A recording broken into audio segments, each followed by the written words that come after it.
Roh-Mu yang hidup penuhiku, mengalir dalamku.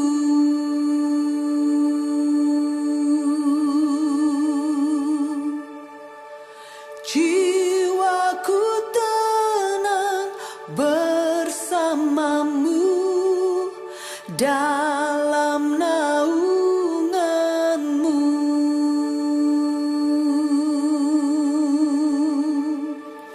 Ku buka hati untuk jamahan-Mu, berserah penuh di hadirat-Mu. Kau ambil alih seluruh hidupku di altar-Mu, menyembah-Mu.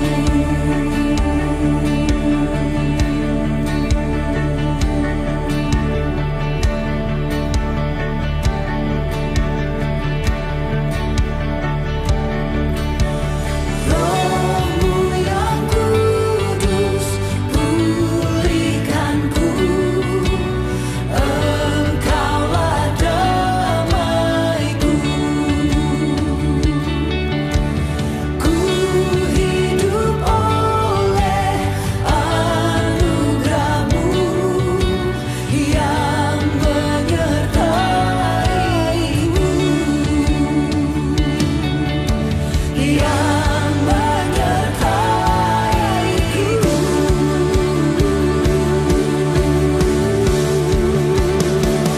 Ku buka hati untuk jamahan-Mu, berserah penuh di hadirat-Mu.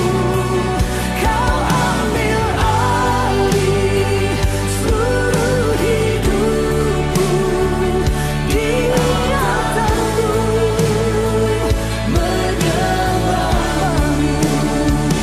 Ku buka hati untuk jamahan-Mu, berserah penuh di hadirat-Mu. Kau ambil alih seluruh hidupku di altar-Mu, menyembah-Mu.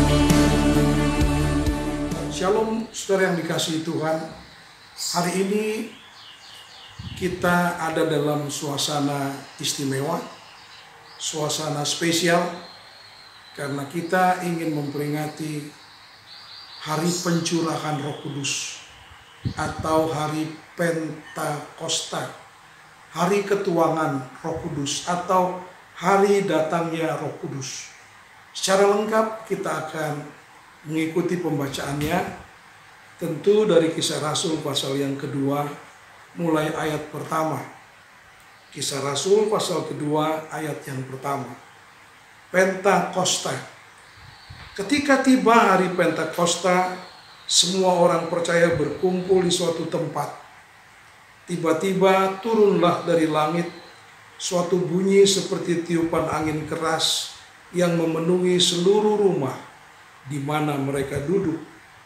Dan tampaklah kepada mereka lidah-lidah seperti nyala api yang bertebaran dan hinggap pada mereka masing-masing. Maka penuhlah mereka dengan Roh Kudus. Lalu mereka mulai berkata-kata dalam bahasa-bahasa lain, seperti yang diberikan oleh Roh itu kepada mereka untuk mengatakannya. Saudara yang dikasihi Tuhan, pencurahan Roh Kudus atau kepenuhan Roh Kudus atau baptisan Roh Kudus sebenarnya bukan hanya menunjuk sebuah fenomena, bukan saja membuktikan akan sebuah historis dan sejarah, tapi lebih dari itu sebenarnya Roh Kudus mau menunjukkan sebuah proses. Saudara yang dikasihi Tuhan, Kisah Rasul pasal yang kedua baik ayat 1 sampai 4 yang kita baca, ayat 8, ayat 10 dan 19, itu betul-betul membuktikan bahwa pencurahan Roh Kudus yang terjadi pertama kali di Yerusalem dimaksudkan agar orang-orang percaya pergi dan memberitakan kepada dunia bahwa mereka mempercayai satu Allah yang hidup. Biar dunia mengerti Yesus adalah Tuhan. Biar orang-orang percaya bisa mencapai standar hidup seperti yang Yesus idam-idamkan. Jadi Roh Kudus datang, dicurahkan untuk kita, bukan hanya supaya dunia tahu ada juru selamat, yaitu Yesus, tetapi dunia melihat bahwa pengikut-pengikut Yesus bisa mencapai level kehidupan sebagaimana kehidupan Yesus sendiri. Saudara yang dikasihi Tuhan, melalui firman Allah dan Roh Kudus, orang percaya dapat memasuki proses kesempurnaan agar semakin hari ia menjadi semakin seperangai, seperilaku, sekarakter, dan benar-benar berbeda dengan dunia ini.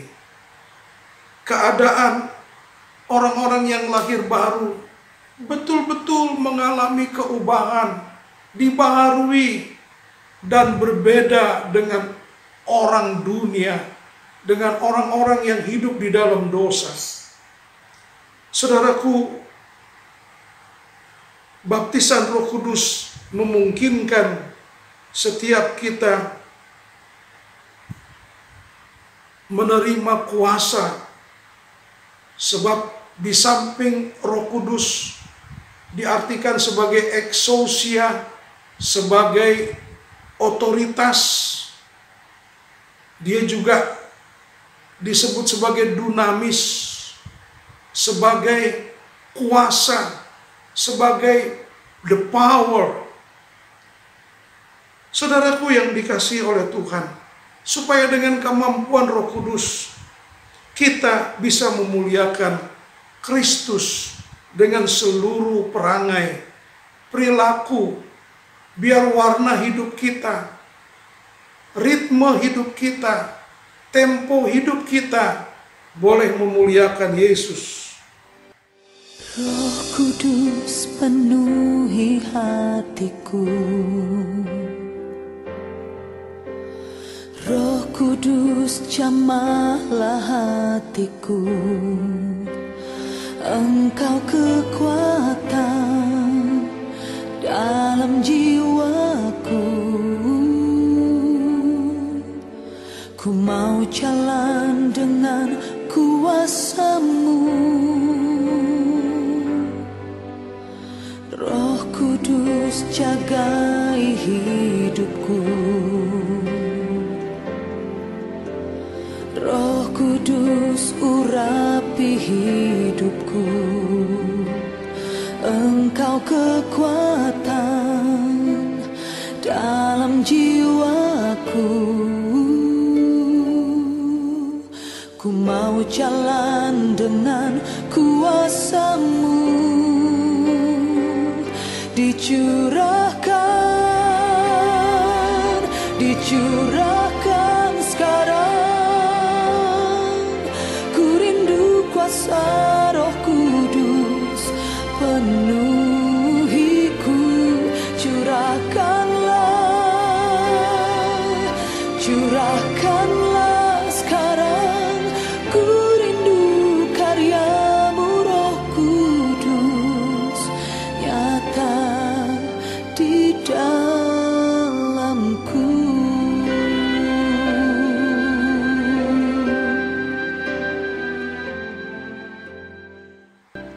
Melalui kerjasama dengan adimitra kita yang bernama Roh Kudus, kita dimampukan untuk memiliki beban yang sama seperti Kristus. Ketika dia berkata, hendaklah engkau kudus sebab aku kudus. Hendaklah engkau sempurna seperti Bapa, sebab Bapa sempurna adanya. Melalui Roh Kudus kita merindukan beban yang sama di dalam hidup kita. Jadi ketika orang percaya lahir baru, Roh Kudus tinggal di dalam dirinya. Perjuangan untuk menjadi serupa, segambar, semutu, sekualitas seperti Bapa benar-benar dapat kita jangkau. Kini kita punya potensi yang mumpuni karena Roh Kudus sudah dicurahkan. Level ini yaitu level mengenakan kodrat ilahi, level mengenakan karakter Yesus, bukan lagi impian, bukan lagi impian di siang bolong, bukan lagi cita-cita hampa, tetapi benar-benar suatu hal yang dapat kita raih, dapat kita miliki, dan benar-benar dapat menjadi nyata ketika seorang berjalan bersama dengan Tuhan. Saudara, ini berarti ketika seseorang dibaptis oleh Roh Kudus, ia tidak perlu menunjukkan tanda-tanda lahiriah. Yang penting, yang utama, yang terutama adalah ketika Roh Kudus berdiam, melimpah dalam hidup kita, kita memiliki buah-buah kelahiran baru. Buah-buah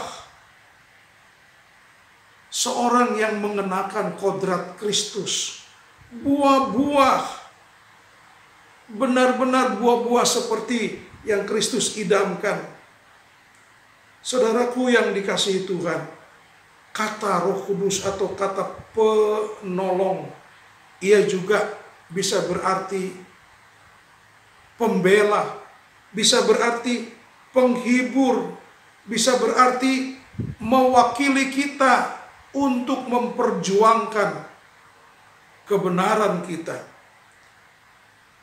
Ia juga pembela yang mendampingi kita dengan setia. Saudara, kenyataannya harus kita sadari, tanpa Roh Kudus, orang percaya tidak mungkin dapat menggenapi rencana-rencana Tuhan.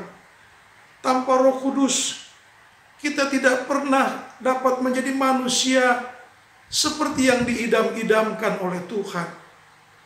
Tanpa Roh Kudus, kita akan tenggelam di dalam pekerjaan daging, dalam pekerjaan hawa nafsu. Kita akan tenggelam dalam kesukaan manusia lama.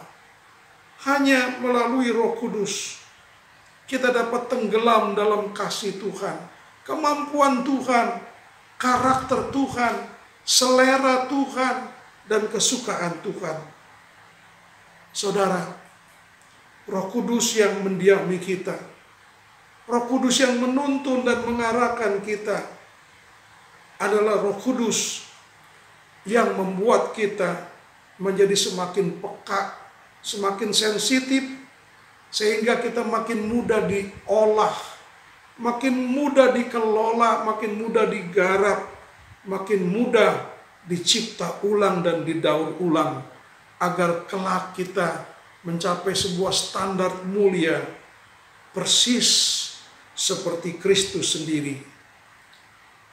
Jadi saudaraku, orang yang dituntun oleh Roh Kudus sebenarnya juga memiliki pengertian bahwa ia dituntun oleh moral Allah. Ia dituntun oleh kejujuran dan ketulusan Allah. Ia akan mampu untuk bertindak, berperilaku seperti Tuhan sendiri. Karena Roh Kuduslah yang memberikan kita kuasa. Kuasa Allah di sini menunjuk tentu kuasa dari Injil, kuasa dari Allah sendiri. Roh Kudus tidak mungkin bekerja tanpa kebenaran firman Allah. Roh Kudus tak mungkin bekerja tanpa Injil. Roh Kudus tidak mungkin bekerja atau mendandani hidup kita tanpa kuasa firman Allah. Saudaraku, hari ini kita memperingati Roh Kudus datang dan dicurahkan 2000 tahun yang lalu di atas loteng Yerusalem. Biarlah pengalaman yang sama menjadi pengalaman saudara dan pengalaman saya. Kita membangun benar-benar hubungan yang intim dengan Roh Kudus, agar kita memiliki selera Roh Kudus, kesukaan Roh Kudus, mengerti kebenaran Roh Kudus. Jadi saudara, mari, ini adalah abad pencurahan Roh Kudus. Dia akan menyelesaikan dan mempercepat kesudahan segala-galanya. Hari ini kita hidup betul-betul di fase yang sangat penting, sangat genting dan sungguh mendesak. Sekali lagi saya ingin bacakan buat saudara Yesaya 61 ayat yang ke-1. Roh Tuhan ada padaku, oleh karena Tuhan telah mengurapi aku. Ia telah mengutus aku untuk menyampaikan kabar baik kepada orang-orang yang sengsara dan merawat orang-orang yang remuk hati, untuk memberitakan pembebasan kepada orang-orang tawanan dan kepada orang-orang yang terkurung kelepasan dari penjara. Saudara, menginjili dan membawa kabar baik kepada dunia dan melayani zamannya bukan merupakan pilihan bagi saya dan saudara, tetapi kewajiban. Kalau Anda sudah ditebus, Anda sudah diselamatkan, Anda harus bersama dengan Roh Kudus melayani zaman ini, membawa kabar kelepasan bagi mereka yang jiwanya terkungkung, terpenjara, dan dijeruji oleh si jahat. Saudaraku yang dikasihi oleh Tuhan, ingat apa yang Paulus katakan, apabila seseorang mengalami karya dan pekerjaan Roh Kudus, itu merupakan bukti bahwa ia adalah anak-anak Allah. Sebab satu kali waktu, roh dan mempelai perempuan berkata, pada akhir dari zaman yang paling akhir, orang-orang percaya yang hidup membangun relasi yang intim dengan Tuhan, Roh Kudus akan tinggal secara permanen dan berkarya nyata di dalam kehidupannya. Pengurapan Roh Kudus membawa kita kepada level yang belum pernah kita capai sebelumnya. Karena itu Wahyu 22 ayat 17, roh dan mempelai perempuan berkata, marilah. Akan ada banyak kehidupan yang sudah menyatu dan manunggal dengan hadirat Roh Kudus, karya Roh Kudus. Mereka berjalan dan bersekutu dengan Roh Kudus dalam tingkatan yang begitu rupa. Oleh karena itu, saudaraku, mari alami berjalan bersama Roh Tuhan, melayani bersama Roh Tuhan, sebagaimana Yesus juga mengalami. Maka Roh Kudus membawa Yesus masuk ke padang belantara. Seluruh pelayanannya bukan karena kuasa adikodrati dari Sang Bapa, tetapi persekutuannya dengan Roh Kuduslah. Roh Kudus telah menjadi adimitra Kristus. Ia juga adimitra kita untuk melayani zaman kita di hari-hari paling akhir ini. Mari saudaraku, alamilah pekerjaan Roh Kudus, karya Roh Kudus, hadirat Roh Kudus. Tidak cukup kita hanya menyebut pribadinya, tidak cukup kita hanya mengingat-ingat dan merenungkan ayat-ayat tentang dia, tapi alami dia secara nyata, secara private, benar-benar hidup seintim-intimnya dengan Roh Kudus, karena dialah Tuhan. Saudara, mari buka hati. Saya ingin berdoa buat saudara agar Roh Kudus betul-betul bukan hanya sebagai sebuah fenomena, bukan cuma kuasa dunamis, tapi dia benar-benar exousia. Dia benar-benar yang berotoritas dan berjalan bersama dengan kita untuk menyelesaikan tugas pelayanan kita di zaman paling akhir ini. Mari tutup mata. Bapa di sorga, hamba datang kepadamu Tuhan, istimewa untuk anak-anak-Mu yang hari ini datang kepadamu. Tuhan, lihatlah diri kami, ampuni kami, sucikan hidup kami, penuhi kami oleh Roh-Mu yang kudus Tuhan. Kami buka hati untuk Engkau. Biar hari-hari ini kami betul-betul mengalami berjalan bersama Roh Tuhan, dituntun bergaul akrab, bergaul intim, supaya kami hidup menurut apa yang menyukakan hati Tuhan, bukan menurut daging. Sebab milik Kristus adalah mereka yang bisa menyebut Aba, ya Bapa. Roh Tuhan ada pada kami, maka kami tidak hidup di dalam daging, tidak hidup di dalam hawa nafsu, tidak hidup di dalam dosa. Tuhan, Dikau sudah mentakdirkan kami untuk hidup bersama dengan Tuhan di keabadian nanti. Roh Kuduslah yang Tuhan berikan untuk kami, menemani kami, menolong kami, menghibur kami, menguatkan kami. Ya Tuhan, lihatlah anak-anak-Mu yang sudah membuka hati. Masuklah Roh Kudus, tinggallah bersama dengan mereka, berkarya nyata di dalam hidup mereka. Di dalam nama Tuhan Yesus, kami sudah berdoa dan mengucap syukur. Amin. Jadi saudaraku, selamat bergaul dengan Roh Kudus. Mari bersukacita, mengucap syukur, walaupun COVID-19 masih terus, rupanya anjuran pemerintah masih berlaku, walaupun PSBB sudah agak dilonggarkan, tetap rajin cuci tangan, pakai masker, dan hindari kerumunan. Rupanya kita akan hidup berdampingan dengan Roh Kudus. Habit yang baru harus mulai terbangun. Jaga kesehatan, jaga makanan yang sehat, dan selalu gembira, karena hati gembira adalah obat yang manjur. Dalam nama Tuhan Yesus, Shalom, Tuhan memberkati.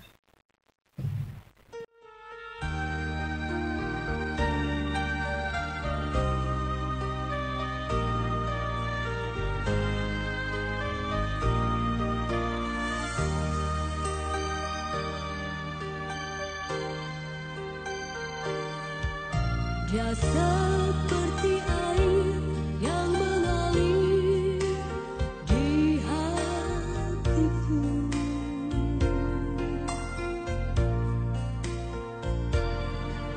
Dia seperti air yang mengalir saat ini.